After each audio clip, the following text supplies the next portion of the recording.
இதுக்கு பேட்டரி வந்து ஒரு ஹை பர்ஃபார்மன்ஸ் பேட்டரி போடுறது அரௌண்ட் 70 km/h வரைக்கும் போயிருக்கு. இப்போ இது எப்படி ஓடுது அப்படின்றது நீங்களே பாருங்கள். ஆன் பண்ணியாச்சு. இதோட இது இப்போ இந்த ஸ்பீடுக்கும் இப்போக்கும் வந்து டிஃப்ரெண்ட் பாருங்கள். ஓகே, ஃபுல் ஹையில் வச்சுக்கிறேன். ஃபுல் ஹையில் வச்சாச்சு. ஓகே, பாருங்கள், நான் இந்த இதுலேருந்து இந்த ஸ்ட்ரெச் வரைக்கும் விடுறேன்.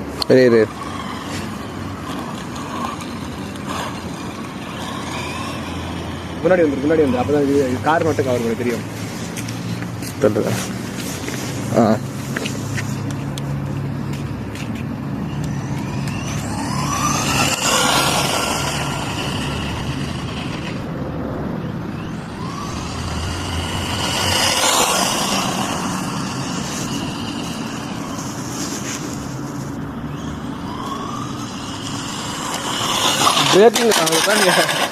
பிரேக் இதுதான் வந்து இந்த டிஸ்க் பிரேக் பார்த்தீங்களா, அதுதான் இது.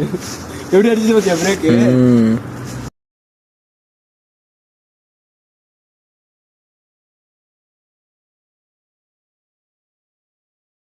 தூக்கிட்டு வந்துச்சு. அதுதான் பேட்டரி போட்ட உடனே வந்து இந்த பிரேக்கிங்காக இருக்கட்டும். அப்புறம் வந்து இதில் பார்த்தீங்கன்னா வந்து இப்போது நம்ம எப்படி இது வந்து ஃபார்வர்டு, இது ஒரு நிமிஷம், இது வந்து ஃபார்வேர்டு, இது இந்த லிவரை வந்து ஃப்ரண்ட்டில் அழுத்தினா ஃபார்வேர்டு, பேக்கில் அழுத்தினா ரிவர்ஸ். இது பிரேக் எப்படி ஒர்க் ஆகுதுன்னு பார்த்தீங்கன்னா, ஃபார்வர்டு அழுத்திட்டு டக்குன்னு இப்படி தூக்குனா இதுதான் பிரேக்கு. பார்த்தீங்கன்னா நம்ம பைக்லலாம் இந்த ஸ்டாப்பி பண்ணுவோம் பார்த்தீங்களா, அதே இது மாதிரி தான் இருக்குது.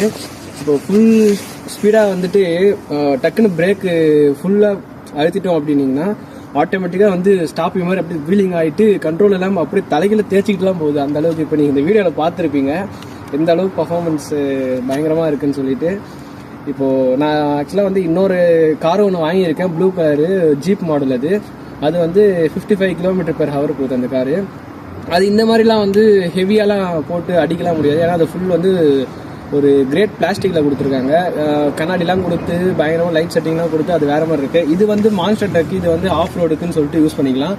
அது வந்து மேக்ஸிமம் சாண்டு கிராஸில் ஓட்டுறது தான். இது எல்லா இடத்துலையும் ஓடும். இது நல்லா சஸ்பென்ஷன்லாம் கொடுத்து பயங்கரமாக இருக்குது. ஆனால் அதுக்கும் சஸ்பென்ஷன் இருக்குது. ஆனால் இந்த அளவுக்குலாம் வந்து பர்ஃபார்மன்ஸ் அது இருக்காது. ஏன் அப்படின்னா அது சும்மா நார்மல் ரோட்டில் போகிறதுக்கு அதுவும் ஸ்பீடாக போகும். டயர்லாம் கூட வித்தியாசமாக இருக்கும். ஆனால் இதோட அந்த கார் வந்து கொஞ்சம் சின்னதாகவும் இருக்கும். பார்க்குறதுக்கு லுக்கும் சூப்பராக இருக்கும். இது வந்து வெறும் பிளாஸ்டிக் மேலே கொடுத்துருக்கிறது வந்து பேப்பர் பிளாஸ்டிக். இது பாருங்கள், பின்னு எல்லாம் காணாமல் போச்சு. அடிச்ச அடியில் இந்த மாதிரி நிறைய பின்னு கொடுப்பாங்க. மொத்த பின்னும் காணாமல் போச்சு. அந்தளவுக்கு பாருங்கள். இதுதான் பேட்டரி, பெரிய பேட்டரி. நான் ஃபுல்லாக டேப் போட்டு ஒட்டிருக்கேன். ஏன்னா இந்த காருக்கான பேட்டரி இது கிடையாது, சின்னதாக வரும். இது வந்து சார்ஜ் போட்டு யூஸ் பண்ணிக்கலாம் இந்த பேட்டரியை.